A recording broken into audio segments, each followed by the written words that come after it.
I want to ask anyone who's listening why you're resisting the things that want you.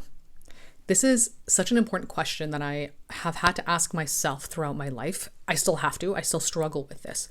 But I use this question as a way to kind of snap me back into reality, to recognize that there are some instances where I resist the things about me or the things that I want that are meeting me halfway. And I know a lot of other people do this too, because if you are somebody who has been conditioned to think that what wants you is somehow wrong because maybe you see yourself as wrong in some way deep down, the things that want you then, of course, would also be wrong if you're wrong. If they want you, there must be something wrong with you. And while I mean this in regards to relationships, right? Like friendships, romantic relationships, somebody wanting you, this also applies to the things that meet you halfway in life, that manifest for you in life. This could be career opportunities, creative endeavors, anything that wants you. And what I mean by wants you, I don't mean that literally, but I mean something that is actually showing up on your path, that is there, right? It's meeting you halfway. It's for you. And you resist it.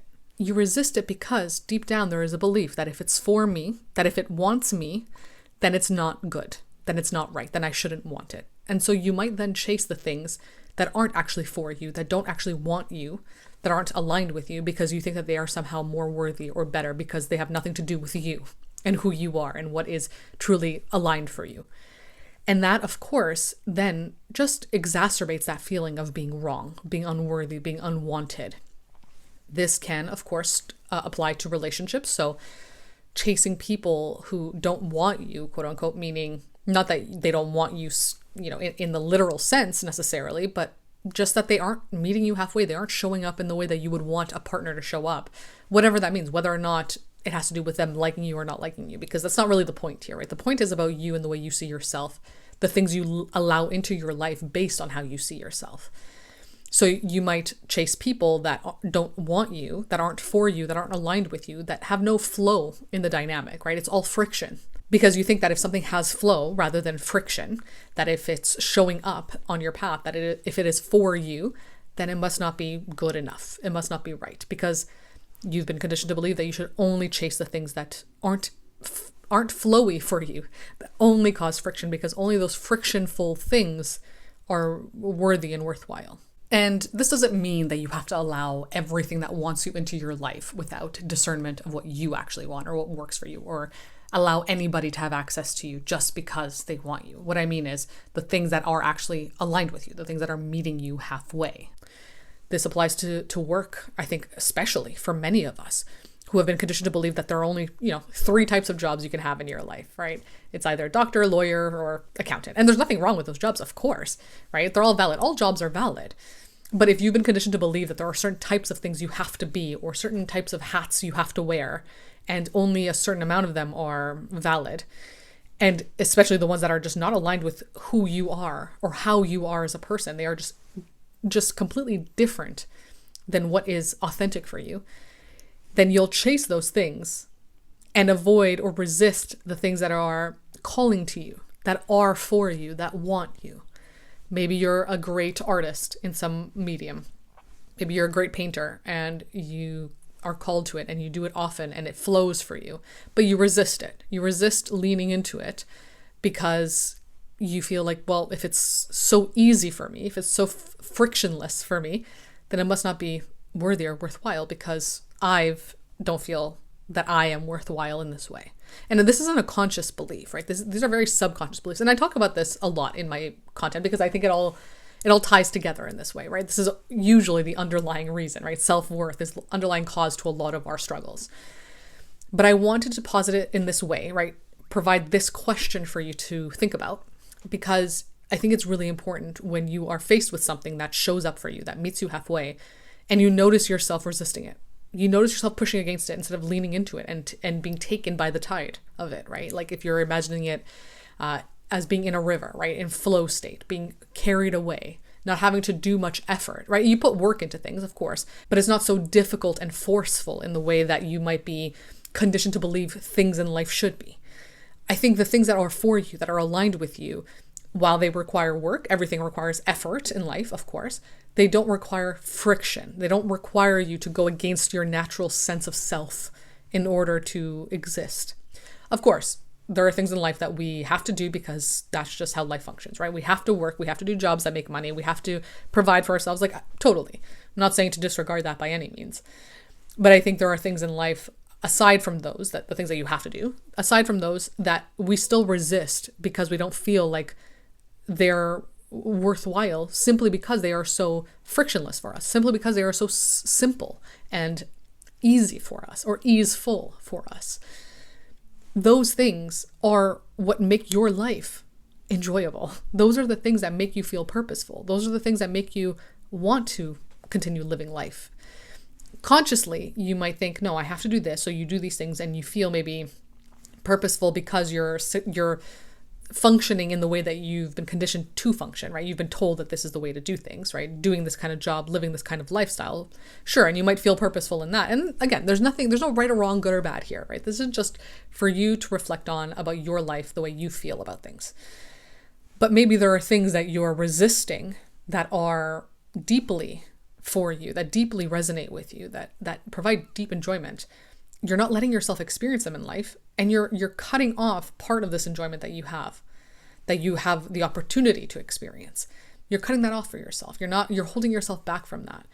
You're resisting it simply because you don't think that you should be doing the things that come easy to you, or that come, just easeful to you. I don't want to say easy because, again, I want to emphasize that, yes, things can be difficult in life. They require effort. But the things that just flow for you, that don't require you to push and force, those things provide the necessary kind of enjoyment that you are owed in this life, in a sense, right? Like, you are worthy and deserve this kind of enjoyment. So stop resisting the things that want you. Stop resisting the partners that are showing up for you and meeting you halfway and providing all the qualities and characteristics that you deeply desire, simply because it feels maybe suspicious. Maybe you've been conditioned to think, if someone's so willing to show up for me, there must be something wrong or something off. And you resist it, and you don't let yourself experience a relationship that is, authentic and open and vulnerable and, available to you. Stop resisting the kind of work you genuinely enjoy doing outside of the work you have to do, right? Whatever your job is to make you money, stop resisting the other kind of work, right? The other kind of life's work that you genuinely enjoy, simply because it's not what you're supposed to do, quote unquote. You've been told that it's embarrassing or shameful or not good enough or whatever. Stop resisting it, especially if it's calling to you, especially if it's showing up on your path constantly, beckoning you, trying to meet you halfway, trying to invite you in. Stop resisting those things. Those things are there for a reason. It's a part of you. It's a deep, deep part of you that's trying to call to you, trying to encourage you to live a life of enjoyment and alignment. And again, you deserve that. You deserve to live a life of enjoyment in whatever way you can, because of course, there are many things in life we can't control. There are many circumstances that happen outside of our control that are painful and uncomfortable. Totally. That's part of life too. But if that is going to happen regardless, because that is part of life, and you're also resisting the things that make you enjoy life, that allow you to enjoy life, what benefit are you actually getting out of this experience, right? What part of this is actually good for you and fun for you? How is that kind to yourself? It's not very loving to you to do that, right? And I'm not trying to shame anybody for this, of course. I'm just trying to bring it to your awareness that when you resist the things that are for you, the things that want you, it's not a very loving act. It's a very unkind act. And it might be something that you've been conditioned to believe that you should do, or people like you should do. People like you don't deserve to feel good, or whatever, maybe some generational trauma you might have that you've seen your parents go through. This is an opportunity for you to decide to change that narrative for yourself, right? To step into the things that are calling to you, that want you, to allow them in, to want them back, to let yourself feel what it feels like to be wanted by someone or something. Because it can feel really great and provides so much enjoyment in a life that is otherwise filled with a lot of pain and misery, right? Because that is part of the spectrum. So if you're going to experience the painful things, let yourself experience the pleasurable things too, because that is part of the human experience. That's the point, ultimately. So if you notice yourself right now resisting something that keeps calling to you, keeps beckoning to you, ask yourself, why am I resisting this thing that clearly wants me? Whether it's a partner, a friend, a job, creative endeavor, whatever it might be for you. Why am I resisting this? What is the narrative behind this resistance?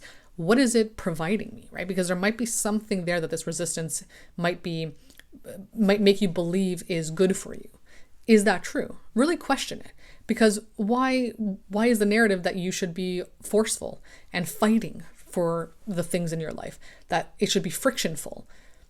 Why is that the narrative right now? Why does that make anything better than the things that are frictionless, that flow? These are really important questions to ask yourself. I ask myself this all the time. I journal about this. So yeah, I hope it provides a bit of a reframing for you and provides some insight so that you can better understand why you hold yourself back, right? What's going on here? What's the reasoning behind this? What form of protection do you feel like is that this resistance is providing you? Because that can be part of this too. You might feel safer resisting the things that want you because you feel like, if I only go after things that don't want me, I am always on the chase, and being on the chase means I'm being productive, or there's less worry about disappointment because you're already disappointed all the time because you're chasing things that don't want you. There's like this kind of backwards form of protection that you might be thinking works for you, but ultimately maybe it's just making you hurt more than you need to, or more than would naturally happen in your life. So yeah, I hope this was helpful. I hope it was informative. If you want to hear more from me, you can follow my social media accounts, or you can book a one-to-one call. We can talk about these things in more detail. Of course, I'm not a therapist, as I always say, because people tend to get confused a bit with the content I create and think that I am. I'm not. I just really love talking about these things, and I think they're so important. And yeah, and I do it in my own life. Like, this is just part of the process that I go through too. So I love sharing it. But yeah, book a one-to-one call if you want to talk about this with me in more detail. And also I have a Substack where I write about these topics very regularly. And I also provide journaling prompts. I also have some exclusive podcast episodes over on there too. So if you're interested in becoming a member or just following me for free, whatever works for you, you can go do that. I also have an upcoming webinar about self-sabotage on August 17th of 2024, because I'm sure people listen to this podcast whenever, but on August 17th of this year, I have a webinar all about self-sabotage. It's an hour long. So if you want to join me, you'll also get a recording of it if you can't make it in person or live. But it'll be all about self-sabotage. I'm going to provide a little bit of a lecture, and then you can also ask some questions in the moment and get them answered by me. So if you're interested in that, you can visit my website and learn about all the details. Otherwise, thank you for listening, and I'll be back again soon with another episode.